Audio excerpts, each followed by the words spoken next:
자, 오늘은 조선 중기를 공부할 거예요. 조선 전기에는 나라의 기본 틀을 만들었습니다. 수도를 한양으로 정하고 유교를 통치 이념으로 삼고 육조와 삼사 같은 제도를 정비했죠. 그런데 조선 중기로 들어오면 분위기가 완전히 달라집니다. 제도가 만들어진 뒤에는 그 제도를 누가 장악하느냐가 중요해져요. 그래서 오늘은 정치 세력의 갈등, 붕당, 그리고 임진왜란과 병자호란을 보게 됩니다. 네, 질문을 먼저 볼게요. 조선 건국에 참여하지 않고 지방에서 학문 연구에 힘쓴 온건파 신진사대부의 제자들이 사림을 형성하였다. 사림이 정치적으로 성장할 수 있었던 기반은 무엇일까? 여기서 사림은 처음부터 한양에서 권력을 잡고 있었던 사람들이 아닙니다. 오히려 지방에서 공부하고 제자를 기르고 지역사회에서 영향력을 쌓던 사람들이에요.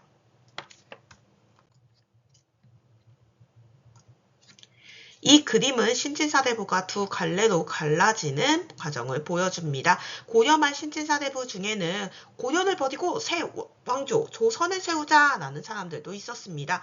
이들을 급진적 신진사대부 라고 볼 수 있고요. 조선 건국에 적극 참여하였습니다. 이들은 나중에 중앙정치의 주도권을 잡고 훈구파가 됩니다. 반대로 고려를 무너뜨리는 것은 옳지 않아 라거나 새 왕조 건국에 참여하지 않은 사람들도 있었습니다.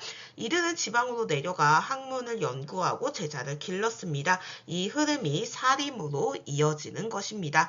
급진파 신진사대부를 또 다른 말로는 혁명파 신진사대부라고도 불러요. 그래서 이 자료에서는 혁명파라는 표현을 쓴 거고요. 핵심은 성격 차이입니다. 훈구는 공신, 권력, 중앙정치와 연결되고 사림은 학문, 도덕, 향촌사회와 연결이 됩니다. 그렇게 이 둘은 나중에 충돌하게 되는 거죠. 사림이 중앙에 들어와서 훈구의 비리와 특권을 비판하기 때문입니다. 훈구는 15세기 세조의 즉위를 도운 세력입니다. 세조가 단종을 몰아내고 왕이 되는 과정에서 공을 세운 사람들이죠. 그래서 고위권직을 차지하고 왕실과 혼인관계를 맺으며 권력을 독점했습니다.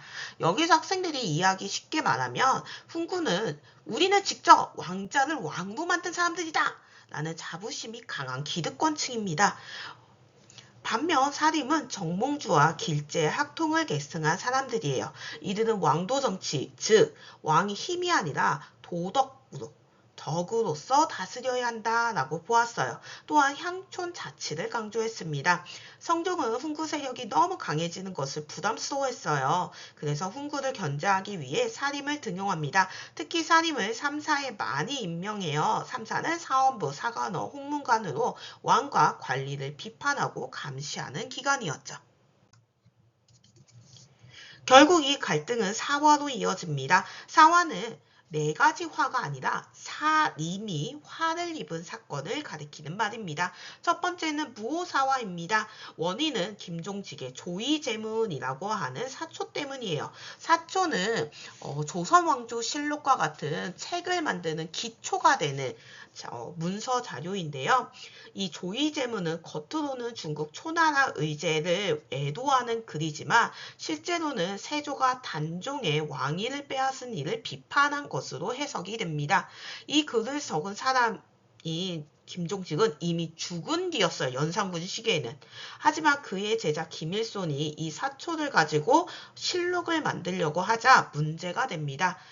쉽게 말하면 예전에 쓴 글 하나가 나중에 정치권에서 이거 세조 욕한 거 아니야? 라고 소환된 거죠. 요즘식으로 비유하면 몇 년 전에 SN글이나 단톡방 캡처가 갑자기 끌려 나와서 논란이 되고 있는 상황입니다. 글 하나가 정치적 공격의 무기가 된 거예요. 이 일로 많은 사림이 죽음을 당하고요. 이 글을 적은 김종직은 이미 죽은 상황이지만 부관참시라고 하여 무덤에서 시체를 꺼내 시체를 훼손하는 형까지 당하게 됩니다. 자, 무오사가 끝나고 나서 사림도 두려워하지만 훈급파도 이 왕은 잘못 건드리면 큰일 나겠다라는 공포스러운 분위기가 형성이 돼요. 이런 공포스러운 분위기 속에서 연산군 시기에 갑자사화까지 일어나게 됩니다. 갑자사화는 연산군의 어머니 문제와 관련이 있습니다. 연산군의 친어머니는 패비 윤씨예요. 원래 성종의 왕비였어요. 그런데 성종과 갈등을 겪다가 왕비 자리에서 쫓겨나고 결국 사약을 받게 됩니다. 성종이 되게 여기 보면은 결혼을 여러 번 했잖아요. 여기 보면은 결혼을 되게 여러 번 한 걸로 나와 있는데, 그러다 보니까 이 패비윤 씨가 성종의 여자 문제에 대해 되게 예민했어요. 그래서 자꾸 여자 문제가 생기니까 성종과 싸우다가 성종의 얼굴에 손톱으로 상처를 내게 돼요. 그러다가 결국 사약까지 받게 되는 건데, 그런데 중요한 점은 연산군이 어렸을 때 이 사실을 자세히 알고 자란 게 아니었어요.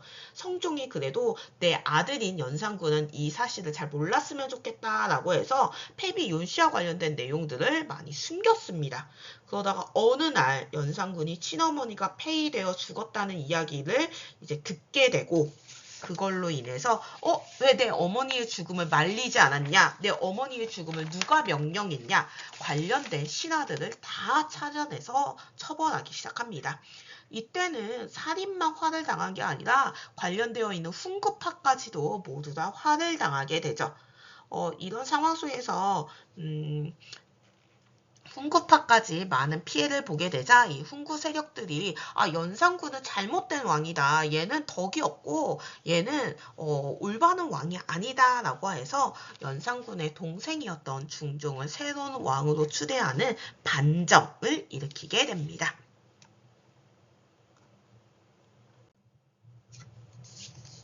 자, 중종 때 그렇다고 해서 평안했던 건 아니에요. 중종 때도 기묘사화라고 하는 사화가 일어납니다.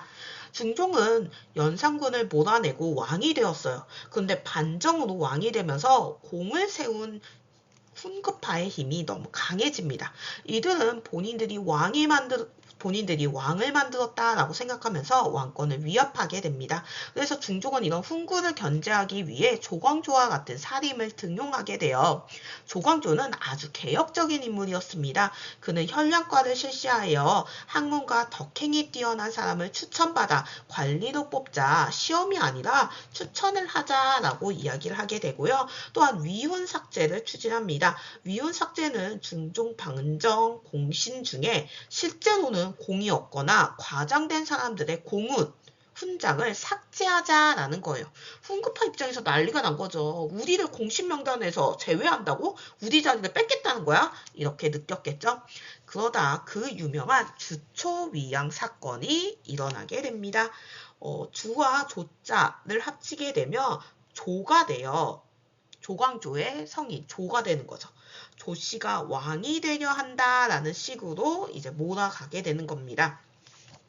이게 어느 날 중종이 이렇게 산책을 하는데 왕실에 있는 잎에 이건 주초위양이라고 적혀 있는 그 나뭇잎들이 발견된 거예요. 이렇게 여기 주, 초, 위, 왕 이렇게 적힌 거죠.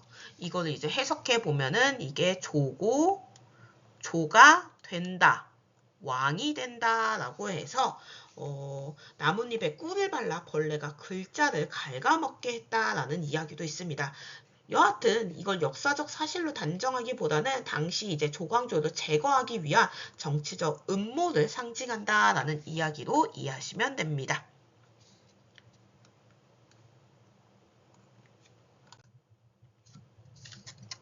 이 자료는 조광조가 현량과를 주장한 내용입니다. 재행에 있어 임용할 만한 사람을 천거하자. 여기서의 재행은 재주와 행실입니다. 재주와 행실. 즉 능력도 있고 인성도 좋은 사람을 추천해서 관리로 뽑자라는 뜻이죠. 여러분 반에서 반장을 뽑는다고 해봅시다. 단순히 인기가 많거나 목소리 큰 친구가 아니라 평소 책임감이 있고 친구들을 잘 챙기고 공정한 친구를 추천하자라는 거예요. 취지는 아주 좋았어요. 그런데 정치에서는 취지만 좋다고 해서 끝나지는 않죠. 현량과로 뽑힌 사람들 대부분이 조광조, 사림 계열이었어요. 그러다 보니 반대편이었던 훈구파는 이거 좋은 제도라고 포장은 했지만 결국 자기 사람 뽑은 거 아니냐라고 하면서 갈등이 일어나게 되는 겁니다. 자, 을사사화는 명종 때 인종의 외가인 대윤과 명종의 외가인 소윤이 대립하면서 일어납니다. 왕의 외가들끼리 권력을 두고 싸웠고 그 과정에서 어떤 사람은 대윤을 지지하고 어떤 사람은 소윤을 지지하면서 각각의 지지했던 사림들이 큰 피해를 입게 됩니다. 사림은 여러 차례의 사환을 겪었지만 사라지지 않았어요. 오히려 시간이 지나면서 중앙정치의 주도권을 잡게 됩니다. 사림은 향촌에서 서원과 향약을 기반으로 하여 세력을 확대했습니다. 서원은 공부하는 곳으로서 사림의 네트워크 공간이었어요. 향약은 향촌사회의 규약으로 지역 질서를 유교적으로 운영하는 장치였습니다.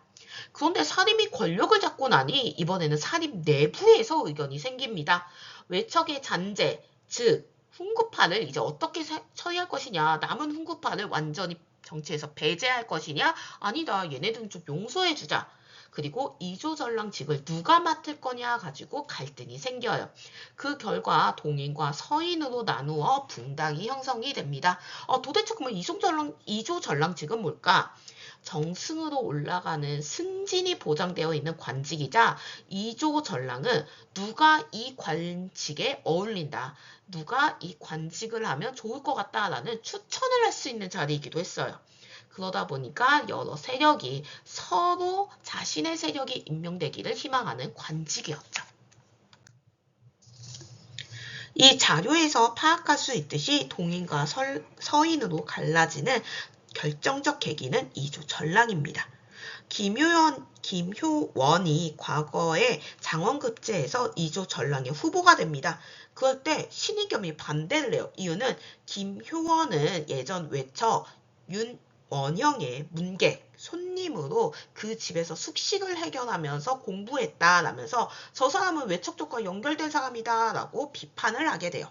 그런데 나중에 신의겸의 동생 신충겸이 이조전랑의 후보가 되자 이번에는 김효원이 반대합니다. 이유는 신의겸네 집안도 외척 아니냐라고 하면서 서로가 서로에게 같은 논리로 반대한 셈이죠. 흥미로운 점은 동인과 서인으로 갈라지게 된 이유입니다. 김효원의 집이 동쪽에 있어서 김효원 쪽이 동인, 신의겸의 집이 서쪽에 있어서 서인이라는 말이 생겼다고 전해집니다. 여기서 붕당을 처음부터 무조건 나쁜 당파 싸움이라고 보면 안 돼요. 초기 붕당 정치는 서로의 정치적 입장과 학문적 견해 차이를 인정하고 비판과 견제를 통해 정치를 운영했다라는 성격이었습니다.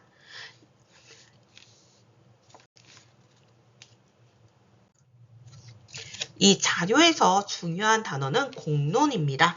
공론은 개인의 이익이 아니라 나라를 위한 공적인 의견을 가리키는 말이에요. 자료에서 공론은 국가의 원기다라는 파란색 형광펜 표시 보이시죠? 원기는 사람의 생명력, 기운 같은 것입니다. 대가는 이 공론을 제기한 관리라고 했어요. 쉽게 말하면 대가는 왕에게도 전하 그것은 아니되옵니다 라고 말할 수 있는 사람들입니다. 왕이 듣기 싫어해도 공적인 의견을 제출하는 역할인 거죠.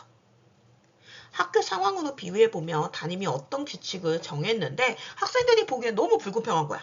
그런데 아무도 말하지 못하는 그 규칙이 계속 유지되겠죠. 그때 이제 어떤 학생이 선생님 이 부분은 다시 생각해 봐야 될 것 같아요 라고 용기 있게 말하는 그게 대간인 거예요. 왼쪽에 보이는 소수서원은 경북 영주에 있는 대표적 서원입니다. 서원은 선현들에게, 그러니까 선현, 성리학, 옛 선생님들, 공자, 맹자, 이황, 이희 이런 사람들에게 제사를 지내고 성리학을 연구하고 제자를 기르는 공간이었어요. 단순한 학교가 아니었다는 거죠. 지역 양반들이 모이고 학문적 입장을 공유하고 정치적 의견을 형성하는 만남의 공간이기도 했습니다. 오른쪽 그림을 보면 붕당이 점점 나뉘어지는 그 관계도가 나오는데요. 처음에는 이조전랑 직을 두고 동인과 서인으로 나뉘고요. 동인이 다시 남인과 북인으로, 북인은 광해군 때 권력을 잡았다가 이 광해군이 쫓겨나는 인조반정 이후로는 북인은 이제 안 나와요. 서인과 남인 중심으로 됩니다. 근데 이 서인이 다시 노론과 소론으로 갈라지게 되는 거죠.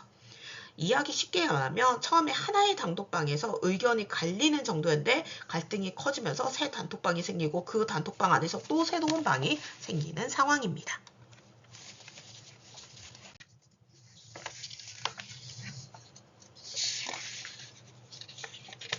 자, 표를 보면 되게 막막하죠. 근데 복잡해 보이지만 흐름을 잡으면 선조 때 광해군의 아빠예요. 이 선조 때 붕당이 나뉘기 시작해요. 그리고 광해군 때 북인이 집권을 해요. 그리고 인조 반정으로 서인이 집권을 해요. 하지만 남인도 정치에 참여는 합니다. 그리고 효종과 현종 때 북벌론과 예속 논쟁이 이루어진다라고 보면 되는데요. 먼저 선조부터 차례대로 볼게요.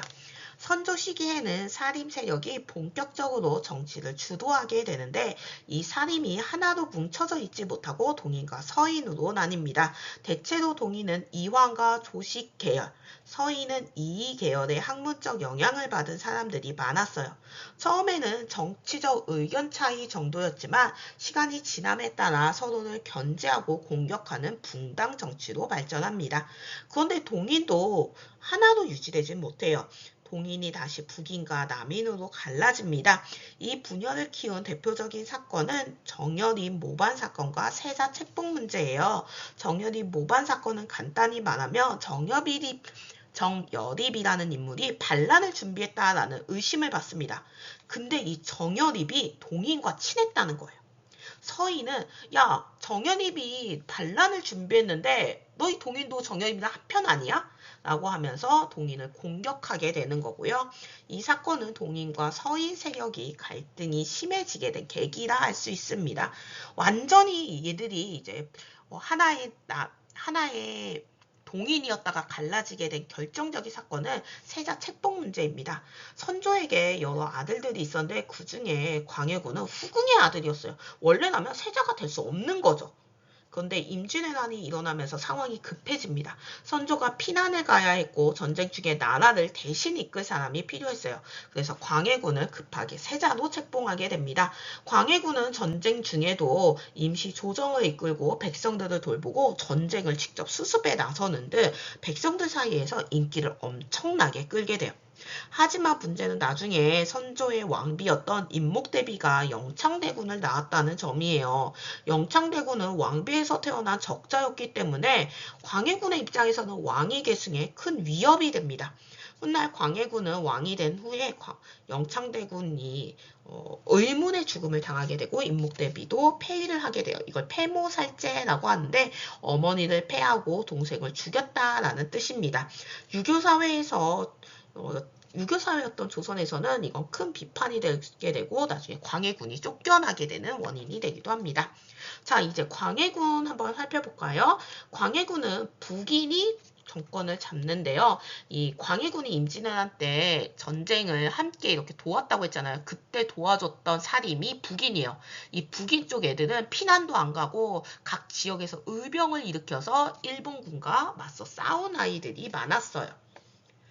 자, 이 광해군은 임진왜란 이후 무너진 나라를 복구하기 위해 여러 정책을 실시합니다. 토지대장을 정비해서 누가 이 땅의 주인인지 어떻게 세금을 걷어야 될지 그리고 백성들의 세금을 줄이기 위해 대동법이라는 것도 실시해요. 우리 지역마다 특산물 내기로 했던 거 기억나요? 근데 그 특산물 내지 마라. 그냥 쌀이나 돈으로 그냥 내라. 다른 곳에서 굳이 비싼 돈 들여서 구해올 필요 없다라는 게 대동법이었어요. 또한 일본과도 기후약조를 맺어서 통치사를 파견하고 외교 관계를 회복하려 했습니다. 광해군의 가장 중요한 정책은 중립외교입니다. 당시 조선은 아주 어려운 상황이었어요. 명나라는 임진왜란 때 조선을 도와준 나라였습니다. 그래서 조선 입장에서는 명에 대한 의리를 무시하기가 어려웠어요. 근데 만주 지역에서 후금이라고 하는 새로운 강한 세력이 등장하고 있는데 광해군 입장에서는 명나라에 대한 의리만 보고 움직이기에는 나중에 후금이 조선을 침략해 올 수도 있다라고 판단을 합니다. 그래서 명과 후금 사이에서 어느 한쪽에 완전히 치우치지 않고 유연하게 대응하려고 했어요. 광해군은 외교와 전후 복구에서는 현실적인 판단을 했지만 왕권을 지키는 과정에서 폐모살제라는 큰 약점을 남깁니다. 결국 서인과 남인 일부가 힘을 합쳐 광해군을 몰아내고 새로운 왕을 세웁니다. 이게 인조반정인 거예요.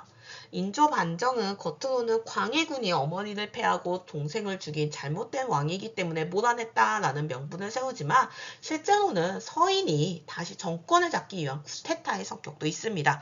그러니까 북인들이랑 서인들이 함께 정치를 하지 않았어. 북인만 권력을 독점했단 말이야. 그러니까 서인도 남인도 이 반정에 참여하게 되는 거죠.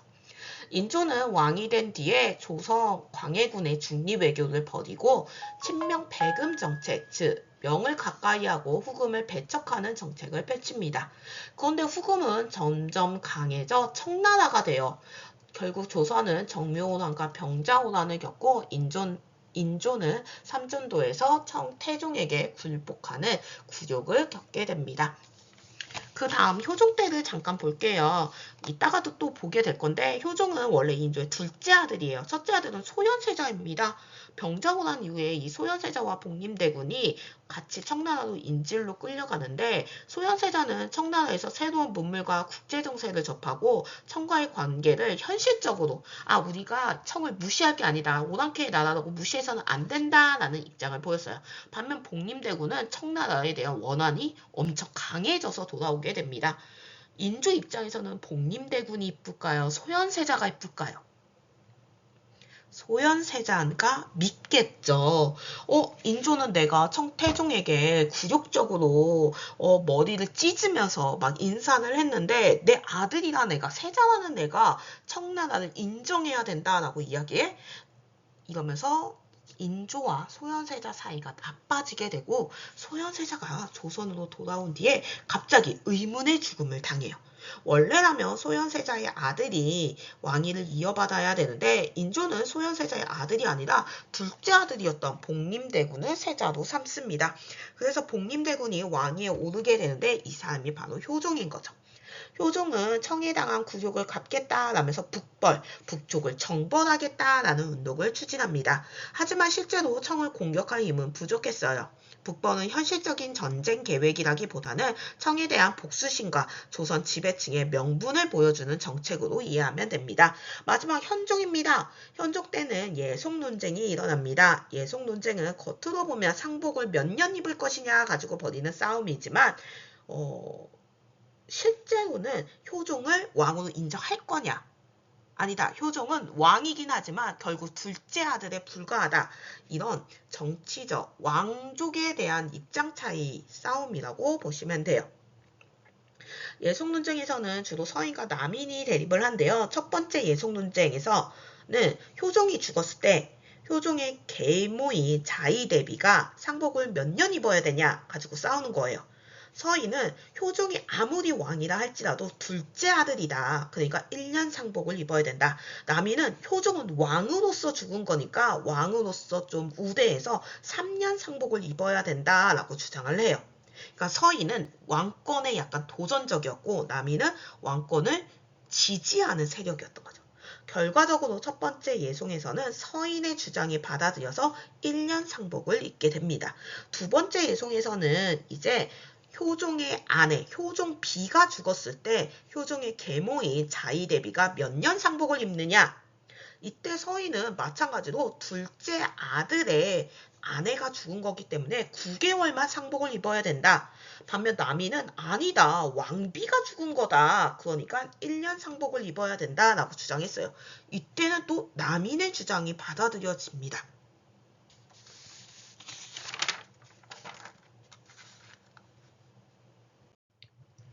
자, 이제 선조 집권식에 일어난 임진왜란을 배워보도록 할게요. 임진왜란은 1592년에 일어난 큰 전쟁입니다. 당시 일본에서는 도요토미 히데요시가 약 120년간 이어진 일본의 전국시대, 센코쿠 시대를 통일한 상황이었습니다. 일본은 오랜 내전 상태였는데 도요토미 히데요시가 이를 통일하고 나자 전쟁에 익숙해진 무사들, 사무라이들이 우리 이제 할 일 없는 거야? 우리 이제 할 일 없는 거야? 나 도요토미 히데요시가 쇼군이 되는 거에 반대하는데? 라는 등 반역 등 추가적인 내전을 막기 위해 이 사무라이들을 밖으로 좀 돌릴 필요가 있었고 히데요시는 이를 바탕으로 대륙 진출을 꿈꾸게 됩니다. 그렇기 위해서는 우선 한반도를 침략해야 했어요. 전쟁 초반 조선은 크게 밀립니다. 부산진과 동래성이 함락당하고 일본군은 빠르게 한양 쪽으로 쭉쭉 올라옵니다. 조선군은 일본이 이렇게 강할지 몰랐기 때문에 잇따라 패배하고 선조는 의주까지 피난을 가게 되죠. 그리고 명예의 도움을 요청하여 조선의 입장을 학생에게 비유하면 시험을 준비하지 못한 정도가 아니라 아예 시험이 오늘인 줄 모르고 있다가 갑자기 시험지를 받은 거죠. 조선은 일본의 대규모 침략에 제대로 준비되어 있지 못했습니다. 그런데 조선이 왜 무너지지 않았을까요? 그건 당연히 이순신 장군과 수군, 의병의 활약 덕분이었습니다.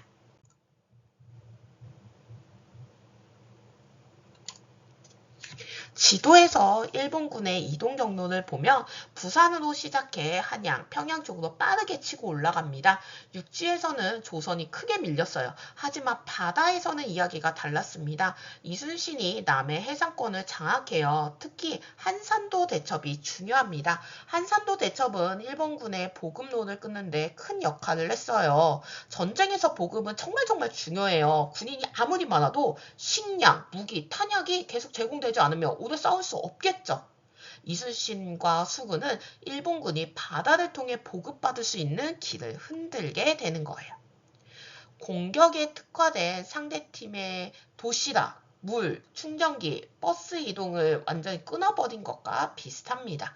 겉으로는 전투 하나처럼 보이지만 실제로는 이런 하객진과 같은 여러 전투 방식을 사용해서 전투 전체의 흐름을 바꾼 게 이순신 장군이었어요.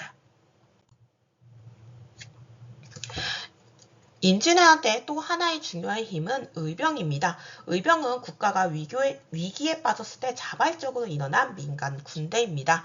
사료를 보면 모든 지역에서 의병이 일어났다라고 되어 있죠.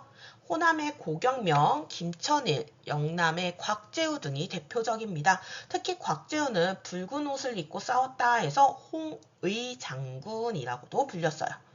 왕은 피난을 가고 광군은 초반에 무너졌는데 지방의 백성들과 선비들이 우리 고장은 우리가 지킨다 하면서 일어난 상황입니다. 의병은 정규군처럼 장비가 완벽하지는 않았지만 지역 지리를 누구보다 잘 알고 있었어요. 산길, 강길, 마을 위치를 잘 알고 있었기 때문에 일본군을 괴롭히고 보급을 방해할 수 있었습니다.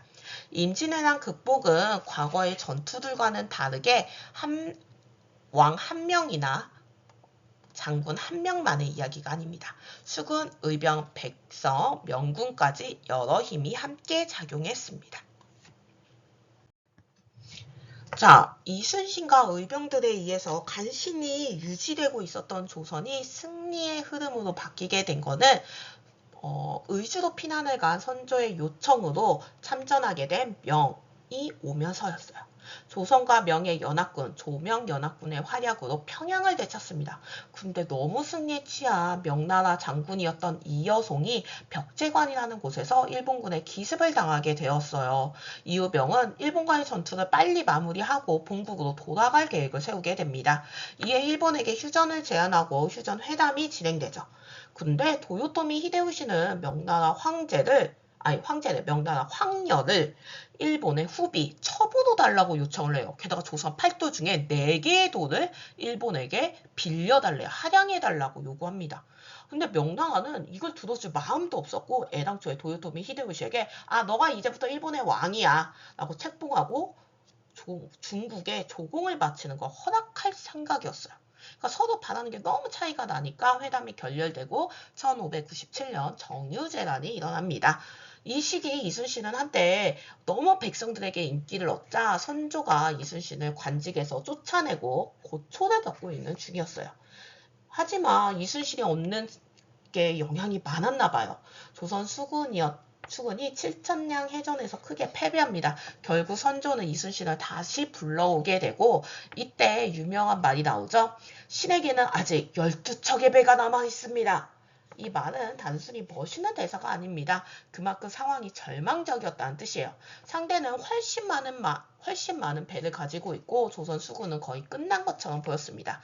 이때 이순신은 명량에서 빠른 물살을 이용하여 지형과 조류를 이용해 일본 수군을 막아냅니다.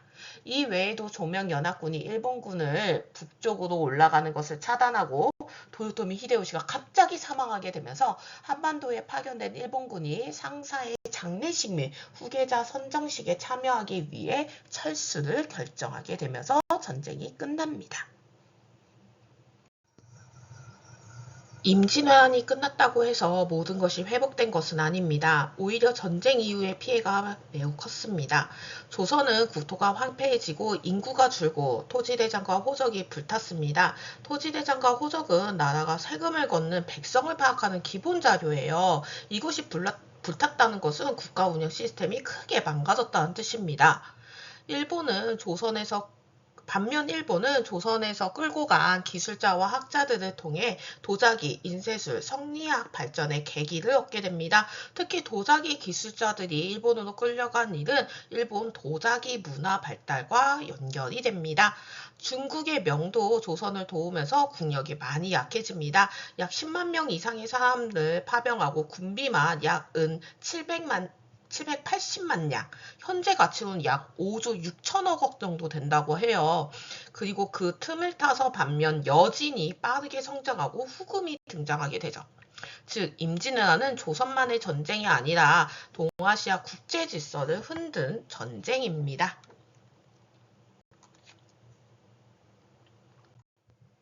전쟁 이후 광해군은 무너진 나라를 복구하려 하였습니다. 먼저 토지대장을 정비합니다. 전쟁으로 사라진 자료를 다시 만들어서 국가 재정을 회복하기 위한 노력이었죠. 또 대동법을 실시합니다. 대동법은 공납의 폐단을 줄이기 위한 제도인데요. 세금 중에 하나인 공납은 지역 특산물을 바치게 하는 건데 전쟁 중에 여러분 호두 사과 키울 거예요? 근데 네네. 그러니까 다른 곳에서 사서내는 방납이라는 게 등장을 하는데 중간 상인이 대신 이 물품을 바치는 과정 속에서 백성들에게 엄청나게 많은 비싼 값을 요구하면서 방납의 폐단이 커지게 됩니다. 광해군은 이를 해결하기 위해 대동법으로 특산물 대신에 쌀포 돈으로 납부해라. 즉 구하기 어려운 특산물 가져오지 마라. 그냥 기준이 명확한 대체품을 내라라는 방식이었습니다. 광해군의 외교에서도 매우 현실적인 모습을 보이게 되는데요. 도요토미 히데요시가 사망한 이후 여러 사무라이들이 일본의 무력을 지배하는 쇼군이 되겠다. 내가 쇼군이 되어야 되겠다. 라면서 사무라이들이 전쟁을 벌입니다. 결국 도쿠가와 이에야스가 승리함에 따라 에도막부가 성립되고 에도막부는 문화발전 및 경제적 상황으로 인해 조선의 외교관계 수립을 요청합니다. 이에 광해군은 기해약조를 체결하여 외교 사절 겸 문화 전파자로 통신사를 파견 보내게 됩니다. 자, 그리고 명과 후금 사이에서는 중립외교를 펼쳤습니다. 명은 은혜로운 나라이지만 여진이 세운 후금은 새롭게 성장하는 강자였어요. 명나라 편을 들자니 후금이 공격해올 것이 걱정되고 후금을 편에 서자니 우리나라를 도와준 아버지의 나라 명을 대신하는 것 같고 광해군은 그래서 어느 한쪽에 완전히 매달리지 않는 중립 외교를 선택합니다. 명이 후금과의 전투를 위해 조선의 원군을 요청하였지만 광해군은 강홍립을 파견 보내면서 상황에 따라 유연하게 대처해라 라고 명령을 내립니다. 실제로 강홍립은 명과 후금의 전투에서 공을 세우기 위해 앞서서 노력하지 않고 최대한 전쟁 후방에 있으려고 노력을 했습니다. 지금 보여주는 그림과 같이 후금을 만났을 때 조선군은 전투를 하지 않고 바로 항복하는 유연한 태도를 보였어요. 이는 명의 은혜를 잃고 배신하는 행위라기보다는 전쟁이 끝난 지 얼마 안 된 시점에서 후금과의 관계가 악화되어 추가적으로 발생할 전쟁을 막기 위한 선택이었습니다. 그러나 이를 광해군을 좋게 여기지 않았던 서인과 남인 입장에서는 광해군 제 핑계대네? 라고 생각을 하게 되죠. 그들은 광해군이 영창대군을 죽이고 임목대비를 폐위한 문제까지 언급을 하며 광해군을 도덕적으로 비판합니다. 그리고 최종적으로 서인은 이를 명분으로 인조반정을 일으켜 광해군을 몰아내게 되는 거죠. 인조반정 이후 집권한 서인은 친명 배금 정책을 펼칩니다. 명나라와 친하게 지내고 후금을 배척한다라는 뜻입니다. 문제는 당시의 국제정세에서는 누가 약해지고 누가 강해지고 있다고 했죠? 명이 약해지고 후금이 강해지고 있는데 조선은 이걸 시대를 역행하는 거였어요. 이때 명의 모문용이라는 장군이 한반도 쪽으로 도망가서 계속 후금과 싸우는 모습을 취하게 됩니다. 이에 후금은 조선 쪽으로 도망간 무문용을 제거하고 조선에서도 경제적 이득을 얻고자 조선 침략을 결정합니다. 이게 1627년 정묘호란에 해당해요. 하지만 후금도 명과의 전쟁을 앞두고 있었기 때문에 조선과 오래 싸우고 싶지는 않았어요. 그래서 조선과 평화, 화의를 맺게 됩니다. 이때 관계는 형제관계로 정리가 되어 형제관계라는 말은 아직 조선이 완전히 후금의 신하는 아니었다는 말입니다. 너와 내가 형제처럼 지내자라는 형식이었어요. 물론 형은 힘이 강한 후금이었어요. 1636년에 상황은 더 심각해집니다. 후금이 국호를 청으로 바꾸고 조선에 이제는 군신관계, 내가 임금, 조선 너가 신하야 라고 관계를 새롭게 만들 것을 요구합니다. 이제는 형제가 아니라 신하가 되라 라는 건데 조선 안에서는 우리가 오랑캐와 이렇게 오랑캐에게 굴욕적으로 동생 신하가 되어야 되냐라는 주전론, 싸우자, 주화론, 평화를 주장한다라는 입장, 주전론과 주화론으로 나눠져서 대립을 합니다. 당시에는 명에 대한 의리와 청에 대한 반감이 강했기 때문에 주전론, 전쟁을 주장하는 입장이 우세했어요. 결국 청태종이 직접 조선을 침략합니다. 인조는 남한산성으로 피신을 가지만 오래 버티지 못했어요. 그리고 청에게 항복을 하게 되는데 이게 삼전도의 굴욕입니다. 삼전도의 굴욕은 단순한 항복이 아니라 조선의 왕이 청 황제에게 3번 절하고 9번 머리를 바라게 되는 굴욕적인 의례를 해야 했기 때문에 조선 지배층에서 엄청난 충격을 받게 돼요. 이 삼전도의 굴욕이 있었던 병자호란으로 인해 조선은 청에 막대한 공물을 부담하고 소현세자와 복림되고 많은 백성이 청으로 포로로 끌려가게 됩니다. 병자호란 이후 조선 사회에서는 청에 대한 반감이 매우 커져요. 삼전도의 굴욕은 조선 지배층에게 큰 상처였기 때문에 우리 북쪽을 정벌하자, 북쪽에 있는 나라 청을 정벌하자라는 북벌론이 대두됩니다. 병자호란 이후 청으로 끌려간 소현세자와 복림대군은 청에 대한 서로 다른 인식을 가지게 됩니다. 앞에서도 이야기했지만 소현세자는 청에서 새로운 문물과 국제정세를 접하고 청과의 관계를 현실적으로 받아들이려는 태도를 보였어요. 반면 복림대군은 청에 대한 원한이 강했습니다. 그런데 소현세자가 조선에 들어온 뒤에 갑자기 의문의 죽음을 당하고 소현세자의 아들이 아닌 복림대군을 인조가 세자로 책봉하게 됩니다. 그래서 복림대군이 왕위에 오르게 되는데 이 사람이 바로 효종인 거죠. 효종은 청에 당한 굴욕을 갚겠다라면서 북벌운동을 추진합니다. 하지만 실제로 청을 공격할 힘은 부족했어요. 북벌은 현실적인 전쟁 계획이라기보다는 청에 대한 복수심과 조선 지배층의 명분을 보여주는 정책입니다.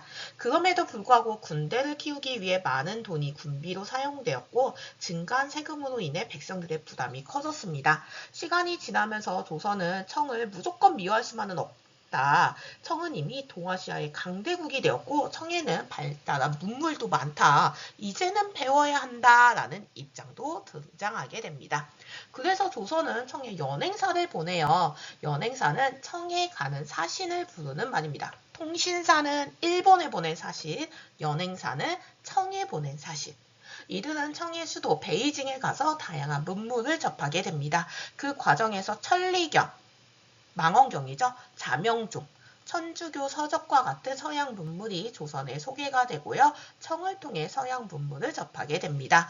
여기서 북학론이 등장합니다. 북학은 북쪽에 있는 청으로부터 배우자라는 뜻으로 처음에는 조선 지식인들이 청을 오랑캐라고 낮춰보았지만 일부 지식인들은 이렇게 생각합니다. 감정은 감정이고 배울 건 배워야 하지 않겠냐. 이 생각은 조선 후기 실학과도 연결이 되고요. 현실을 보고 경제와 기술을 개선하자라는 흐름이었습니다.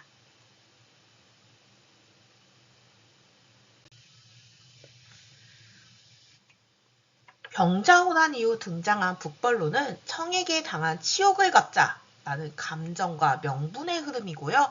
북학로는 청이 강하고 발달했으니 배울 것은 배우자라는 현실적 흐름입니다.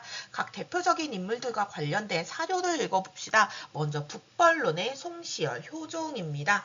송시열은 전하께서는 저들 오랑캐는 임금과 아버지의 큰 원수이니 차마 같은 하늘 아래 살 수 없다라는 원한을 품으십시오. 같은 하늘 아래 살 수 없다? 공격해서 없애버리자라면서 북벌, 청을 공격하자라는 입장이었고요. 효종도 얘들아 청에서 포도세건하면서 힘들었다라고 했죠. 다음에 기회를 봐서 저들이 예기치 못했을 때 곧장 청의 산하이관으로 쳐들어갈 계획이다. 보면 얘들아 딱 봐도 알겠지만 대놓고 싸우지는 못한다. 저들이 긴장을 놓았을 때 공격하겠다라는 입장이었습니다.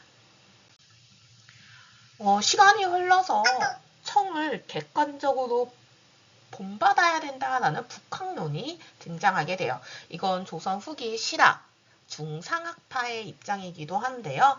박지원은 청나라에 이제 연행사로 갔다가 돌아오고 나서 청에 발달된 문물을 받아들여야 된다. 청은 담장이 모두 벽돌로 쌓여있고 사람이 타는 수레와 짐을 싣는 마차가 길 가운데 종횡무지. 그러니까 상업이 발달되어 있다. 우리도 이렇게 상업을 발달시키고 청부터 문물을 받아들여야 된다라고 이야기합니다.